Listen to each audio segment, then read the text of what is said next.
I think we believe that the industry consolidation has been happening for a while, and so this is part of that process of consolidation.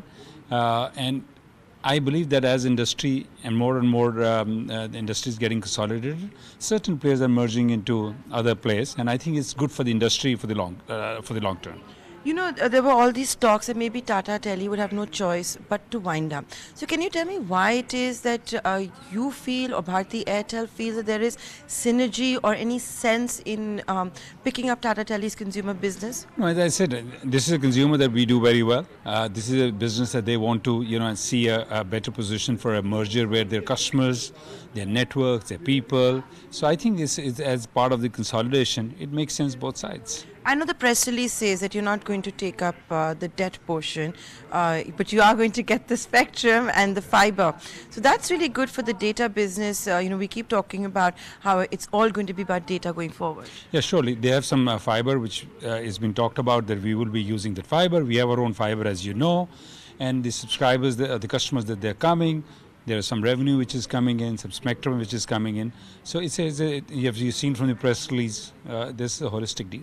So basically, you may have to pay though for the unpaid part of the spectrum, right? Those details are there. I mean, those we are not sharing the details, but I think it's a deal which both sides are happy. And I think the consumers that are coming towards Airtel will also be happy. Talk to your Bharti Airtel shareholders now and the viewers of ET now about what this could mean for your bottom line. We didn't see much specifics in the press release on that front. There are, of course, concerns that, as there is a disruptor out there, is Bharti Airtel reacting? You've been doing a spree of acquisitions. Is this not going to put pressure on the bottom line? As I said, there is a revenue source which sits out there on this merger. So we are only taking, the revenue, the customer base that is coming along, the networks. We are not taking any debt, as you read from our press release. So I think in a larger consolidation as it's taking place, this will be good for the industry. This will be good for Bharti Airtel. What will it mean for your subscriber base? No, it's increasing. We got 4 crore, as you know, Tata has 4 crore customers. They will be coming in along with this. When there were all these talks about Tata Tele being in trouble, etc., we also were hearing about the 5,000 jobs that could be lost. We also hear about 8,000 jobs perhaps at Airtel. Any talks as yet on whether you'll be saving jobs? No, so those details have to be worked out because they will be taking people because of their other businesses, which is their enterprise business, their other businesses, and so that final details are being worked out. It's turning out to be a very action-packed October for you. Besides this, a 1399 rupee phone that is also being launched. That's again on a Make in India platform, as a press release back in India has suggested. Once again, are you being reactive? Will this impact your bottom line, or there's no choice but to do this? No. At the end of the day, we are giving a choice to the consumer, people who are coming on the VoLTE networks, as we are also, launching a VoLTE network. So there are people out there in the rural areas which will need certain kind of feature phone with data. So we are as I said yesterday also, Airtel believes that we should give best to our consumers and best to our customers, and that's what we are doing. No lock-in? No.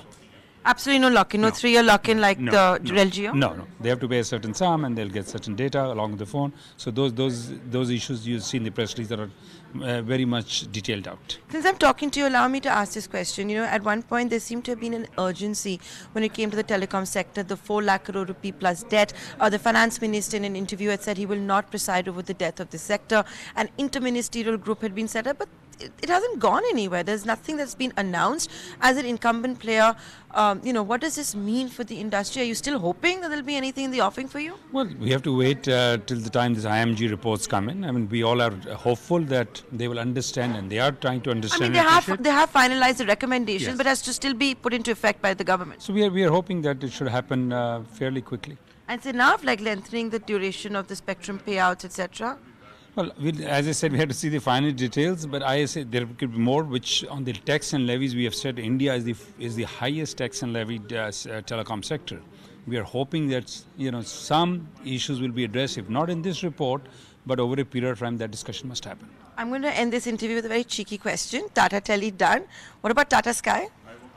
I have no comment on that.